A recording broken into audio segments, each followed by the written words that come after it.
তোমরা অনেকেই হয়তো জানো না ইউটিউবের অ্যালগরিদম কি, ইউটিউবের অ্যালগরিদম কিভাবে কাজ করে। এগুলো যদি তুমি না জেনে থাকো তাহলে তোমার ভিডিও কখনো ভাইরাল করতে পারবে না। তুমি হয়তো জানো না যে ইউটিউবের অ্যালগরিদম বছরে 3 থেকে 4 বার আপডেট হয়। তাই তুমি যদি তোমার ভিডিও ভাইরাল করতে চাও তাহলে তোমাকে ইউটিউবের অ্যালগরিদম সম্পর্কে ধারণা থাকতে হবে। যদি তুমি এই অ্যালগরিদম না বুঝো তাহলে তুমি ইউটিউবে সফল হতে পারবে না। তাই আমি আজকে তোমাকে বলবো কিভাবে অ্যালগরিদম বুঝে ভিডিও আপলোড করতে হয়। তুমি যখন ইউটিউবে ভিডিও আপলোড করো তখন অ্যালগরিদম প্রথমেই দেখে তোমার ভিডিওর টাইটেল কেমন, তোমার ভিডিও ডিসক্রিপশন এবং ভিডিওতে কি কি ট্যাগ ব্যবহার করা হয়েছে।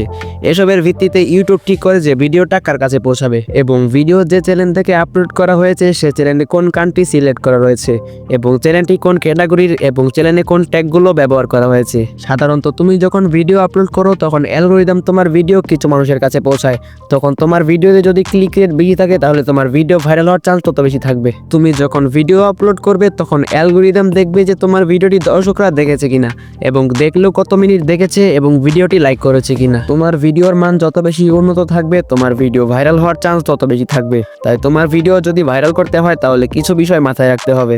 ভিডিওর জন্য একটি ভালো থাম্বনেল তৈরি করো, কারণ থাম্বনেলই হলো তোমার ভিডিওর মূল অংশ। তোমার ভিডিও থাম্বনেল যত বেশি আকর্ষণীয় হবে দর্শক এটার মধ্যে তত বেশি ক্লিক করবে। তাই তোমাকে ভালো লেভেলের থাম্বনেল তৈরি করা শিখতে হবে। Number 2, title, description, tag. এই কয়েকটা জিনিস যদি তুমি ভালোভাবে মাথায় রাখতে পারো তাহলে তুমি অনেক ভালো পারফরমেন্স করতে পারবে। আগে যেখানে তোমার ভিডিওতে 10 থেকে 15টা ভিউ আসতো, এখন এগুলো অ্যাপ্লাই করার পর আগে থেকে কিছু হলেও ভিউ বেশি আসবে। তাই তোমাকে অ্যালগরিদম বুঝে ভিডিও আপলোড করতে হবে। এই অ্যালগরিদম নিয়ে আমাদের চ্যানেলে অলরেডি আরেকটা ভিডিও রয়েছে, তোমরা চাইলে সেটা দেখে আসতে পারো, ভিডিওটি ডিসক্রিপশনে দেওয়া থাকবে। তুমি যদি আজকের ভিডিও থেকে কিছু শিখে থাকো তাহলে একটা লাইক দাও, কারণ এটা আমাদের জন্য অনেক বড় মোটিভেশন। তোমার কি মনে হয় ইউটিউব অ্যালগরিদম সম্পর্কে তোমার অভিজ্ঞতা কি?